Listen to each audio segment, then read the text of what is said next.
Praise the Lord. பைபிளில் முதல் பக்கத்துல இருந்து கடைசி பக்கம் வரைக்கும் எல்லாமே ஆச்சரியமான விஷயங்கள் தான், நம்ப முடியாத அதிசயங்கள் தான். இன்னைக்கு நாம அதுல முதல் புத்தகமான ஆதியாகமம், அதாவது ஜெனசிஸ்ல இருக்க இன்ட்ரெஸ்டிங்கான விஷயங்களை பார்க்க போறோம். ஆதியாகமத்துல தான் 900 வருடங்களுக்கு மேலாக வாழ்ந்த 7 மனிதர்களை பத்தி சொல்லப்பட்டிருக்கு. நம்ம நாட்கள்ல 100 வயசு தாண்டினாலே சாதனை தான். 900 வருஷம்னா யோசிச்சுக்கோங்களேன். அடுத்ததா வரலாற்றையே ரொம்ப அதிகமான நாட்கள் வாழ்ந்த மெத்துசலா, அதாவது 969 வருஷம் வாழ்ந்தாராம். எவ்வளவு பெரிய ஆச்சரியம் இல்ல? அது ஆதியாகமத்தில் தான் குறிப்பிடப்பட்டிருக்கு. அடுத்ததா உலகத்துல பிறந்த எல்லாருமே ஒரு நாள் மரிக்கணும். ஆனா வேதத்துல 2 பேர் சாகவே இல்லை, அதாவது உலக பிரகாரமா அவங்க மரிக்கவே இல்லை. அதுல ஒருத்தர் தான் ஏனோக்கு. அவரு ஆதியாகமத்துல குறிப்பிடப்பட்டிருக்காரு. அடுத்ததா ஒரு கொலை, மரணம், இந்த மாதிரி செய்திகள்லாம் நம்ம இப்ப சாதாரணமா கேள்விப்படுறோம். முதல் ஏற்பட்ட மரணம் யாரோடது தெரியுமா? ஏற்பட்ட கொலை யாரோடது தெரியுமா? ஆபேலுடையது. அது ஆதியாகமத்தில் தான் குறிப்பிடப்பட்டிருக்கு.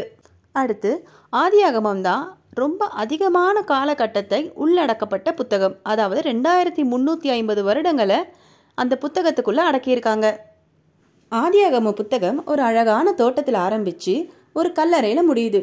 அதாவது ஏதேன் தோட்டத்தில் ஆரம்பித்து யோசேப்புடைய மரண செய்தியில தான் அந்த அதிகாரம் முடியுது.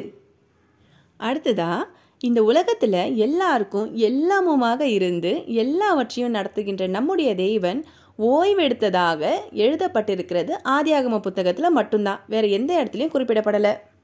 தினந்தோறும் நம்ம வாழ்க்கையில பல பிரச்சனைகளையும் பல பாவங்களையும் செய்ய வச்சு நம்ம சிக்கல்ல மாட்டி விடுற சாத்தான் முதல் வந்தது, அதாவது தோன்றினது ஆதியாகம புத்தகத்துல தான். அடுத்ததா பைபிள்ல எத்தனையோ பேரு விசுவாசத்துக்கு அடையாளங்களா வாழ்ந்திருக்காங்க. அதுல பாதிக்கு பாதி பேரு ஆதியாகம காலத்துல வாழ்ந்தவங்க தான். எவ்வளவு ஆச்சரியமா இருக்குல்ல?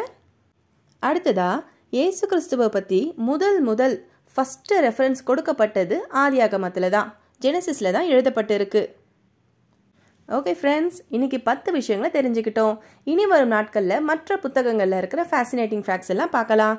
இந்த வீடியோ உங்களுக்கு பிரயோஜனமாக இருந்தால் மற்றவங்களுக்கும் ஷேர் பண்ணுங்கள், லைக் பண்ணுங்கள், சப்ஸ்கிரைப் பண்ணுங்கள். தேங்க்ஸ் ஃபார் வாட்சிங். God bless you.